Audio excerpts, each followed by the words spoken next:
Hello and welcome back to some more Seduce Me The Otome. So when we left off, we'd managed to get Malik's off our backs and yeah, had a whale of a time. So I couldn't believe my ears. It was the third day of surprises and this one took the cake in being the most surprising. I felt my head spin once again. What did I get myself into? Miss, please don't worry. We'll find a way to train ourselves and become stronger to finally finish this feud. Kick his ass right now! Until then, we'll protect you as much as we can. If Malix comes back, we'll be here for you. But what about going outside? Won't he? Like we said, you have a protection spell on you. Even if Malix attacks you, he won't be able to use his magic on you. He'd be just like any other human you can fight back against. Oh yeah, that's a relief, because it's not like as if he can't use a gun or a knife or something. Didn't you say you knew Taekwondo? Oh, well, yeah. Oh, yeah, I forgot about that. Anyway, I felt somewhat relieved that I was mostly safe from Malix. Still, I could not help but feel very nervous and apprehensive about the future. The boys were safe here to train and become stronger, but what if Malix did the same? Sounds utterly ridiculous, but there you go. Even more so, I was lost about how my grandfather knew about magic. I had to find out. At least, I had time. Several chapters at least. Oh, there we go, green apples. I went to bed that night feeling nervous. Despite the words of the incubi, I felt like a target to something I'd never be able to explain or prove. Magic, devils, demons. How did this all even happen? Should I really meddle with this situation? Yeah, why not have a bit of fun, eh? They are only staying until after they defeat Malix. That's right, they said they'd only stay until after they defeated Malix. After that, my life could go back to normal. Temporary insanity, as Kay would say. Question was then, would I want them to leave? If my life went back to normal, then I'd have to care for the house all on my own. I'd get to focus on my life instead of being distracted by the boys. I'd have to. My life. Where was my life going anywhere? I was under pressure from my parents, with only my friends and the boys to comfort me. Without the boys, I'd have no way to hide from my responsibilities. In quotation marks. Enough. Let's just sleep and deal with tomorrow when it comes. Defeating my sense of thought, I forced myself to sleep, unsure of what tomorrow had planned for me. Hopefully, whatever the future had for me, I'll be ready for it. Well, if this was everlasting summer, I think we'd be baking a cake at this point. I promise to be with you forever. Is that so? You're so important to me. I swear I'll give my life to you. Please, let me love you. I'll be by your side, always. I can't imagine living without you. I want to be with you. Talk about an ego trip. I love you. I slowly opened my eyes, letting the voices of my dream, yeah, I'm sure that's what it was, echo in my head and force me awake. I rubbed my eyes before sitting up and looking at my clock. 7 a.m? Why am I up so early? Isn't that the question? I fell back onto the bed and closed my eyes, trying to get back to sleep. However, something kept me awake. Why? Plot, essentially. It's too early to even be alive. I gave up and sat up, staring at the fireplace across from my bed. A sigh escaped from between my lips before I threw my legs over the side of the bed. What to do at 7 a.m. in the morning? Oh, we actually have choices. Alright. The first one, no. The second one, don't really like coffee. We'll explore the house. I decided it was a good idea to wander around the house. I never really explored it much as a child, so there were bound to be new surprises. Welp, come on, fate, let's go on an adventure. I stood and exited my room, hoping that the boys were still asleep. I began to wander the halls, mind of the house, opening each door to find what room each door led to. Quickly I found an old office. A desk and chair set by the far side as a large bookshelf of documents and memorabilia donned its nooks and crannies. There were a couple pictures of me growing up peeking from the shelf as I walked further into the room. I don't believe I've been in here before. I tried to recall memories of ever seeing this room, coming up with nothing as a result. This room was new to me. Did I want to disturb the furniture? I'm curious. I gently opened the shelves and any drawers I saw in the room. And a couple of them were books and even sewing kits. I assumed they were used for my grandfather's toys, so I left them alone. One drawer, however, was locked, no matter how many times I pulled. Grr, come on, open. Open, you bastard. Nothing, it would not budge. The drawer beside it, though, did, revealing a laptop. Why is there a laptop in a drawer? Oh, I've got to keep it somewhere, I mean, really. I lifted it from the drawer and carried it over to the desk and chair, opening it. It was a high-tech laptop with a retina scanner as a pass lock. I was not sure whether or not to try to unlock it or not. Well, it's really just do or do not. There is no try. But alright, we'll try anyway. I decided to try. I turned on the computer and leaned my face near the retina scanner, lining the camera up with my eye. To my surprise, I heard a ping come from the computer before the screen opened to a desktop. Ha, look at that. On the desktop were documents and folders labelled with different aspects of the Anderson Company. Taxes, profits, bylaws, products, lists. The list went on and on. If I really did want to become the CEO of the Anderson Toys Company, I had everything about it at my fingertips. Dad would sure be impressed, indeed. One icon, however, stood out from the rest. Virago. I double-clicked the icon, but no window came up. Instead, I heard a large click come from the drawer that was locked. That was convenient. What the? I slowly left my seat and walked over to the drawer, attempting to open it again. It slid open smoothly in the direction of my pulling hand, revealing two books. One was what the direction is going to go in. But anyway, revealing two books. One was a plain black journal with a tie to keep it closed. The other was bound in leather with cryptic symbols all over the cover. So that must be the magic. I took out the journal and skimmed through it, seeing my grandfather's notes. They were all detailed explanations and opinions on his findings on demon magic. He really did know about magic.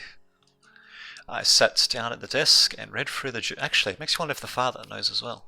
Anyway, I sat down at the desk and read through the journal further, finding drawings and sketches of symbols and magic circles, each with their own different meanings and effects. It was all fascinating.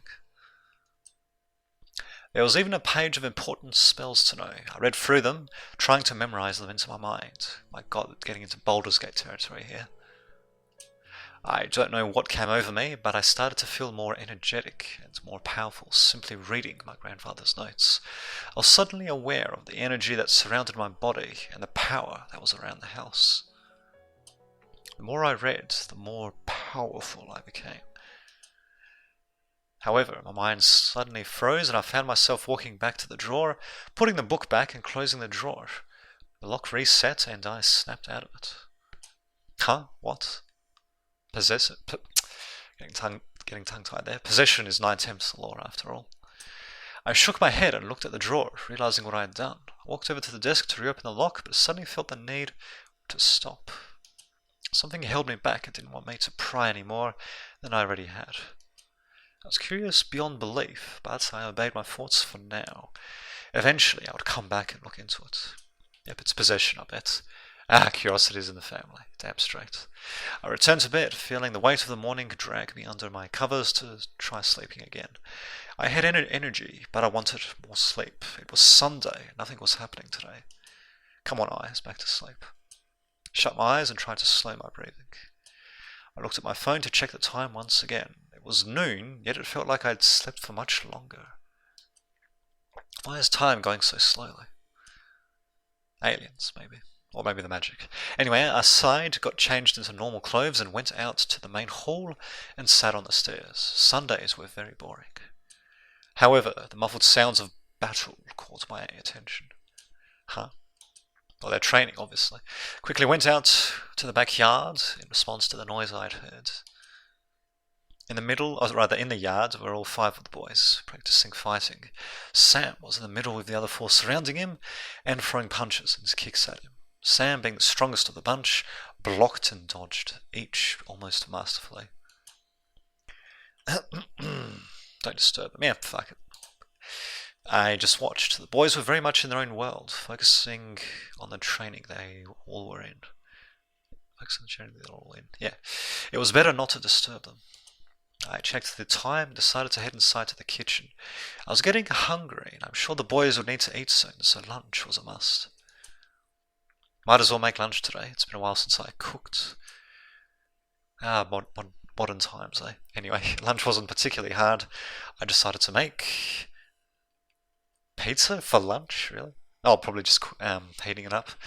Cold cut sandwiches, simple chicken and rice. Actually, I think cold cut sandwiches, that sounds good. Because why not? Actually, that is kind of the thing that I might say. But anyway, I assembled simple ham sandwiches for all of us. After I poured some potato chips on the side of each sandwich, I felt satisfied. Who said lunch had to be cooked? Indeed. I placed the food in the dining room. However, none of the boys were there by the time I brought the final dish out. Carried that dish to the main lobby, catching the boys separating into different rooms of the house. Part of me wanted to go to one in particular. The other part of me wanted to just leave them be and take the food in my hand to my room and eat. Maybe I could go out today while the boys focus on training. And let's see. Yeah, fuck, let's find one of the incubi. Why not? I quickly rushed back and grabbed a second food dish before hunting down one of the boys. Do we get to decide? Alright. I couldn't find any of them. I could only shrug though. They knew where the food was, so I went to my room instead and ate alone in my room. It's not my problem. Let me guess, someone's going to walk in. I turned on my computer and started to jam to music as I ate my food. As I ate, I began to think about going out. There were so many places to go, things to do. Okay then. Grave, now, Pink Lady Cafe, now the arcade, stay in my room. All fine choices. Well, we are sort of going on a bit of a magic mystery adventure. I wonder if the grave might actually yield something. Probably not actually. Screw it. I think we'll go to the Pink Lady Cafe. Actually, no, maybe to the arcade. Maybe Susie will be there. Alright, let's go to the arcade. I arrived at the arcade, ready to spend some cash on some fun games. I didn't want to be stuck at home on a Sunday. Besides, the arcade always had something new to play, no matter how often you came. Really? It's not only like that in Australia. But alright. I began to wander the aisles of the machines, scanning over them to find a good game to play. I'd played a lot of games already with Suzu, so it was just a matter of finding a good one. What finally caught my attention was a crowd of people surrounding a group of machines. I got closer and peeked through the crowd to see Suzu, of course, sitting in a racing game versus two other players who were on the same machine behind Suzu's. From the looks of it, Suzu was losing, and that was causing her angered face. You're going down! What a jerk indeed. Italian ass! I stifled a giggle, watching Suzu remain playful under stress. She was adorable but feisty, truly a spicy Italian. That's a spicy meatball. I observed as Suzu finally caught up to her opponents and passed them with ease. Actually, wait a minute, was there something else missing? Let's see, what is the game? Oh yeah, two other players, right. Okay. No problemo. Alright, observed as Suzu finally caught up to opponents, passed them with ease. What the? Oh, that's the second guy, I was wondering. Hurry it up! Later, losers! Great. The crowd began to cheer, watching Suzu beat out the guys and slide into first place. As the lights and sounds began to blare in celebration, the two jerks left the machine in a huff and Suzu stood up. Good game, everyone. Slowly the crowd began to disperse, leaving me standing to applaud for Suzu alone. Suzu smiled as she finally saw me, walking over to me. You'd think that people playing such multiplayer games would be a bit of a common occurrence, but there you go, I suppose. Anything can take people's attention nowadays. Hey, what brings you here?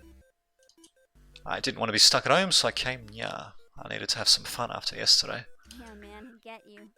Yesterday was full of tightwad business guys, and me and Naomi were pretty uncomfortable too. Really? I'm sorry. I'm really sorry about that. Suzu laughed and waved her hand in dismissal of it. She then leaned against the racing game and put her hands in her pockets. So what do you plan on doing here? Well, clearly getting distracted like everyone else. Let's see. Let's play games together, yes. Oh, really?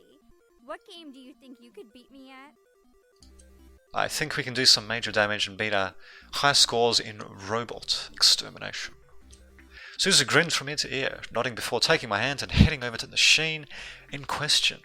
It was cute to see Susie like this. She was always the adventurous type, and I loved that side of her beyond anything. I guess that's what kept our friendship strong for so long. Eventually, we did reach a large machine covered with images of robots, disguised as alien mascots and blood. Sounds like Five Nights at Freddy's, actually.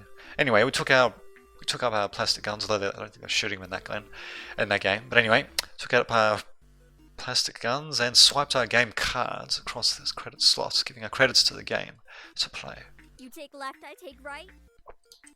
As usual, let's go. The game quickly started up and we blasted our way through the hordes of robots, landing more headshots than professional shooter tournament players. Oh yeah, I'm sure that's exactly how well they played. I'm surprised we don't have a crowd gathering around for that. Anyway, Susan and I had played this game so often it pretty much had become our go-to high school game. We always kept the top 5 spots on the leaderboard for ourselves. As we finished the first level though, we were stunned to see the new leaderboard at the loading screen. Someone took number 1? Oh my god. Oh hell no. You maxed that level, right? Susan looked at me with a very familiar, deadly look in her eyes. She was determined to regain number 1. So was I. This time it's personal. I knew what this meant. No deaths, quick reloads, and consistent headshots and Easter egg points. The whole experience itself ran 2 hours straight, with the main game and its sequel programmed into the machine. Once you finished one, you immediately began the next until you reached the end of the second game. Really? Normally they separate those things into separate machines to get people to pay more money, but there you go. At least it had some cutscenes to take breaks in between. It'll be tough, but we've got this. Suzu nodded before putting her game card in the breast pocket of her jacket and readying herself for the next level. I braced myself for a long game. Hey Anderson, let's make this a little more fun. Whoever has the least amount of headshots has to treat the other to lunch. Really? It's almost 2 PM, Suzu. There's such a thing as late lunch. Dinner, perhaps. Anyway, alright, you're on. I'm surprised I actually gave the machine any sounds. Well, there we go, and we were off. Virtual bullets began to fly across the screen, slamming into the heads of multiple robots, causing them to fall to the floor and die out. One by one, Suzu and I burned through the game like our lives depended on it. We eventually had a crowd form behind us. Oh, look at that. I freaking predicted it. We were just pay attention to anything, just about. Anyway, cheering us on and offering us food, at least for a little while. But anyway, cheering us on and offering us food so that we wouldn't have to leave the machine. Most of them were guys who liked the girl-on-gun action, but some of them were actually excited bystanders, hoping that we would take back our high score. Important stuff. We snacked a bit, taking breaks between cutscenes and level changes, but we remained true to our goal. Eventually, we made it to the final boss, a giant black bear robot with red eyes and deadly attacks. Let's go, Anderson! Let's, right behind you.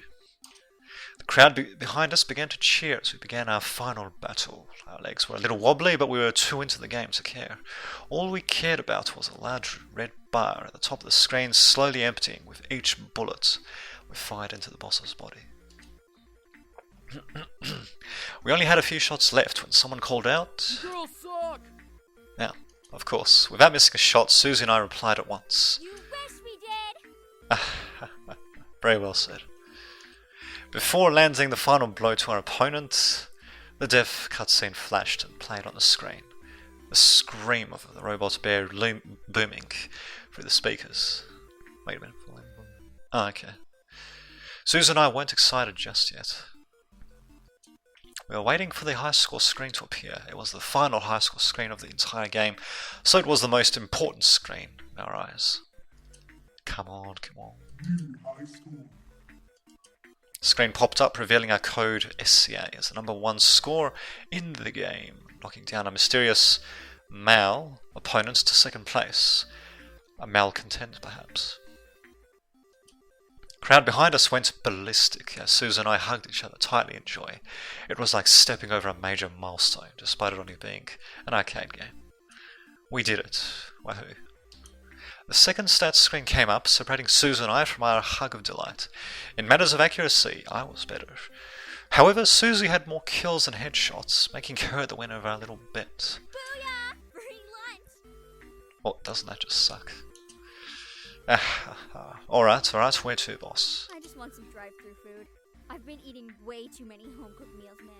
I need at least one unhealthy meal. An interesting perspective.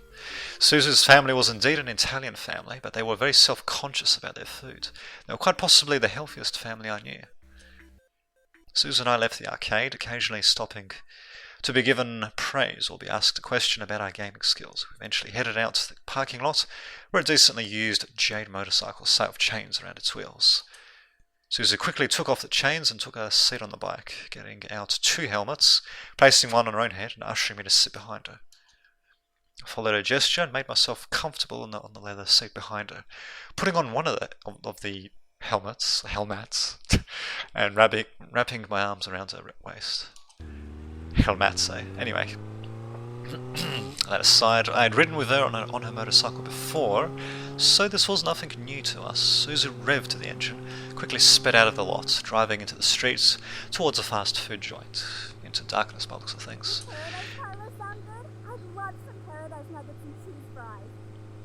I have to admit, the sound editing there is actually not that bad. Yeah, sounds good. We went through the drive-thru and ordered meals for ourselves before heading to my home. Suzu parked in the front, watching me dismount from her bike. Thanks for late lunch. Jesus, it is late. It might as well be dinner now. Suzu and I laughed. It was funny how time flew by. Let's see. Actually, why not keep it going? Want to stick around and eat together? Oh, nah, man. I gotta head back home and watch too bad. while my folks meet up with some bigwigs from the casino. Oh, casino, eh? Okay, see you in school then. Thanks, though. See ya! I waved at Suzu. She quickly headed out of the gates and back home. I smiled as I watched her go before heading back inside. Suzu stuck around in my mind for a little longer than I expected, but I couldn't help but smile. The remainder of the night passed by, surprisingly uneventful. The boys continued to train with each other, but were kind enough to stop and make me dinner. I was glad for that. Unsurprisingly, the food was perfect, but it felt a little empty without the boys to eat with me. Most likely I'd already eaten, but still, I felt lonely. Couldn't let it bother me. I ate and went back to my room to study and sleep. Surprisingly, I felt good going to bed that night. I felt like I could have a peaceful sleep after the previous rough nights I had. I felt good. I drifted to sleep and woke up almost flawlessly the next morning. No grogginess, no aches, perfectly energized and bright-eyed. Bushy-tailed, perhaps. Man, how long has it been since I got that much good sleep? I looked at my alarm clock. I woke up 10 minutes before my alarm. Well, hey, I must be lucky today. Karma owed me some luck. After all I had gone through in merely a handful of days, I deserved to get some good luck. Ecstatic for the day ahead, I turned off my alarms before they could ring and got dressed. However, my phone started to quickly buzz from an incoming text. Huh? Who's texting me this early?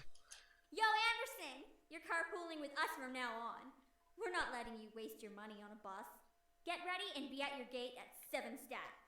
Apparently, text messages can talk now, Pretty sure it was text. Yeah. Yo, Anderson! You're carpooling with Indeed. us. Alright, whatever. I smiled. My friends were the best. I couldn't drive yet, and I didn't have a car, so it was awesome that my friends would let me carpool. I checked the time, 6:30. Perfect. I can eat some breakfast before they come. Packed my bag. Wow, what a fancy kitchen. I packed my bag and carried it downstairs into the fancy kitchen.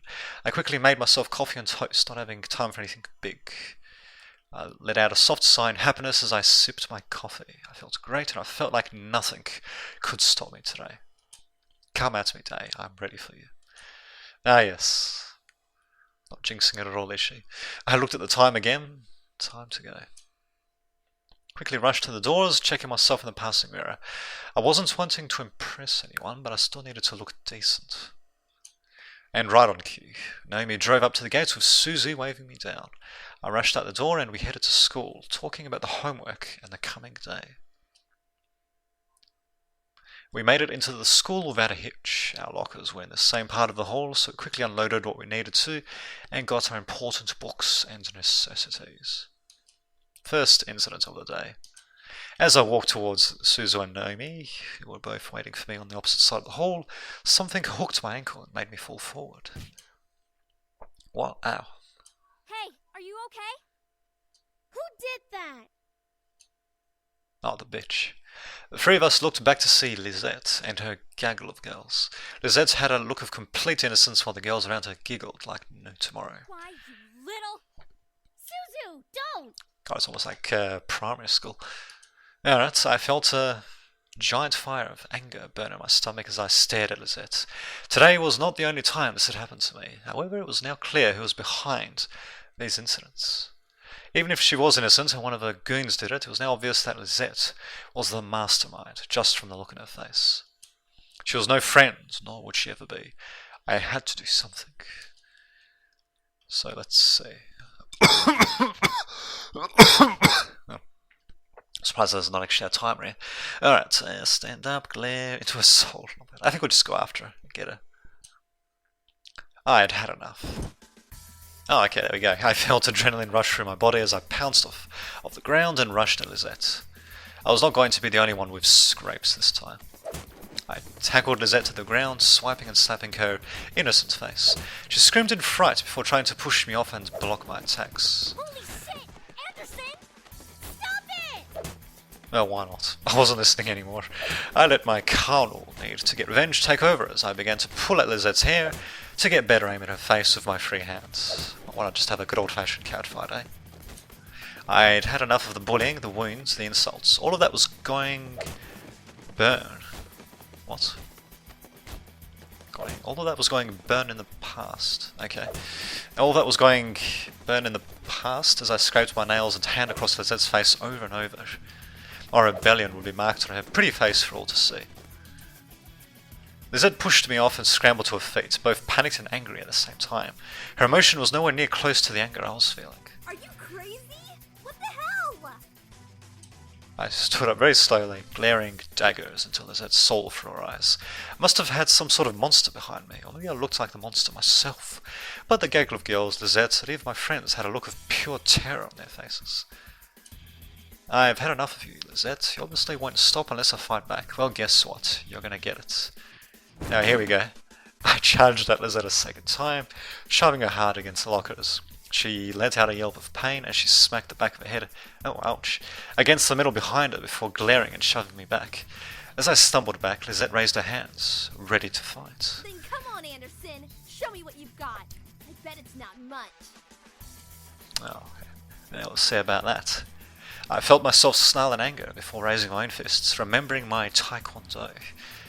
Actually, isn't that I'm pretty sure taekwondo, that's a throwing technique, isn't it? Rather, a style of throwing people around. Anyway, yeah, some form of wrestling, maybe. Anyway, I quickly snapped onto one leg and raised the leg to get a swift kick at her head, but she blocked with her arm and stepped towards me to jab at me. She had training, not surprising. Okay, apparently everyone does now. Anyway, not surprising, I didn't care at that moment. I went back away from the incoming jab, re-establishing my balance as I placed both feet on the floor. Lisette threw a jab upon jab at me, forcing me to block my torso and face with my arms and hands. Hit for hit, Lisette and I exchanged and defended blows at each other. It was indeed more than just a catfight. This was a vengeful duel. In my mind, all I saw was Lisette. All I wanted to do was make her stop, and if that meant beating her down, then it had to be done. We eventually gained a small crowd of people, all silent but observing the fight. My anger intensified and my hits became harder with each second that passed passed between us. I couldn't let her win. I wouldn't let her win. None of Lisette's girls dared to step in, apparently afraid after seeing our skills and our individual fighting styles. Suzu was held back by Naomi's arm, despite both of them wanting to help me. They didn't wait long for it to end, though. Suddenly, Lisette was pulled away from me, and I was pushed against the lockers by strong force. Lisette hit the lockers as well on the opposite end of the hallway, letting out a girly grunt of pain. Of course, I looked up to see my art teacher, Miss Gordon, approaching maybe, holding me against the lockers with a look of surprise and serious concern on her face. Miss Anderson, what are you doing? Taking care of business. Anyway, I looked to see Lisette being held back by Mrs. Phillips starting to cry innocently. Oh my god, resorting to that. Anyway, I knew what was going to come out of her mouth, so I tried to push Miss Gordon off to confront her. Miss Gordon, however, kept an arm wrapped around me, keeping me back. No, don't you dare start crying, Lisette. You started this. Miss Anderson, get a hold of yourself! What is wrong with you? What did I ever do to you? I couldn't stop the angry tears running down my face as I shouted across the hallway. Lisette and Mrs. Phillips stared in shock at my screams as Miss Gordon tightened a hold on me. Well, this certainly escalated quickly, didn't it? Anyway, I am so sick of it. Leave me alone. Eventually, I lost my energy and began to weigh down on Miss Gordon's arms, letting my sadness take over and quench my anger with tears and swelling pain. I could feel Miss Gordon hug me to her to keep me upright as Lisette sniffled and confided with Mrs. Phillips. I didn't do anything to her! She just attacked me all of a sudden. That's a Here we go. lie, Lisette. You tripped her on purpose. You've always been a snobby prick to us. Never! I gave my condolences about her Oh grandmother's yeah, death. sincere I tried to condolences. keep everyone calm. Is that so wrong? You didn't even sound sincere. We know you were only pretending to be nice to spite us. Enough. Miss White, follow me to the dean's office. Lisette followed, wiping her eyes in the feigned innocence she knew how to play up. I remained still in Mrs. Gordon's arms, unable to bring myself to fight to get... unable to bring myself to fight to get at Lisette again. I had done my damage. The gaggle of Lisette's wannabes would make sure I became infamous around the school. I didn't care. I made my statements on Lisette's face and body, and I wasn't afraid to do it again. Miss Gordon, however, wasn't done with me. Oh no, the other one's a Mrs. Phillips, right. Come with me, sweetie. Yep, here we go. I nodded and followed. My friends frowned as they watched me leave, but they headed to class without me. Miss Gordon led me to an empty classroom which she had claimed as hers. It looked like all the other classrooms, but art posters lined the walls. Many students loved the room, but hated one thing, the mirror in the very back of the room. It was the one thing Miss Gordon loved to use against her students. With it, she was able to see who was using their phones and who was actually studying. Miss Gordon led me to the back of the room and sat me down in front of it. What do you see? Some very average artwork. Huh? Tell me what you see. I looked in the mirror and saw myself. My clothes were a little ruffled from the fight, but beyond that, I just saw me. Nothing about me seemed different than normal. I see myself. Alright. What else? What else I don't understand. Do you know what I see? I see a brilliant woman who has been working her butt off to try and find herself. She just has a little bit of adversity in her way. What does this have to do with what happened with Lisette? Listen, don't think about Lisette right now. She's just another student who doesn't know what you're going through. I stared at myself in the mirror, unable to tear my eyes away. She was right, but I still lingered on what happened with Lisette. I know Miss Gordon was only trying to help, but I couldn't fight the thoughts in my head. Miss Gordon gently rubbed my shoulders, snapping me from my thoughts. I looked up to see her smile down at me through the mirror. You know, those were some pretty interesting moves. Taekwondo? Yeah. You'll have to show me one day. I laughed as she hugged me gently. Look, don't let Lisette get to you, okay? You have your own battles to face, and you can face them just fine. Instead of fighting Lisette, focus on your goals. I looked at her and nodded slightly. It was cliché to hear, but she was telling the truth. I needed to focus on myself first. But there we go, that was pretty fun to watch though. She gave me a small packet of tissues and told me that she would handle Lisette. The fear about my family learning of this had quickly appeared. What? That had quickly... Okay. Anyway, the fear about my family learning of this had quickly appeared. That's it. Oh, okay, yes, I don't know why I was misreading that. Anyway, the fear about my family learning of this, that had quickly appeared, had vanished when she promised to keep me out of it as much as she could. Everything will be fine now. You're a good student, so I'll let you off with a severe warning. Just don't get into any more fights, okay? Now, head to class. I nodded before heading to class. Sure thing, Skip. Anyway, surprisingly, the rest of the school day went off without another incident. I went to my classes, had lunch, and was anxious to get home. As the bell rang for school to end, I felt my phone vibrate in my pocket. Huh? A text? From Dad? I'm surprised that's not voiced, actually. I'll be picking you up today. Make sure you're ready to go when I get there. That's kind of a surprise. Quickly headed back to my locker and got my things before waiting for Naomi and Suzu. Hey, are you ready to go? Actually, my dad's picking me up. Really? Okay, I guess that kind of makes sense. We'll drive home together next time. Tell your dad that we've got you covered from now on. Yep, that's alright. Yes. Even while I laughed, something didn't seem right. My dad texted me to say this. Why was he going to pick me up? Had I done something wrong? I didn't know. Maybe they called him, told him about the fight or something. You never know. Anyway, I waved goodbye to Naomi and Suzu before heading off to the usual spot where my dad picks me up. I took the time to listen to my music while I waited. I need to go to another Rise of the Phoenix concert.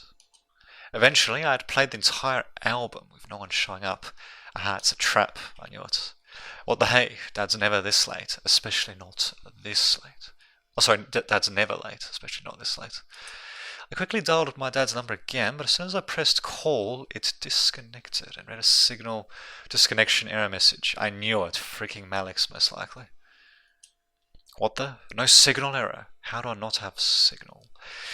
Alright, what is the time? Okay, it's starting to get a bit late actually, so I think we'll leave it there. You can probably guess what's going to happen next, but, well, you never know actually. Maybe something completely different will happen. My guess is that it's Malik's doing. Either that or that Lisette is very resourceful. Anyway, see you next time on the next episode of Seduce Me The Otome.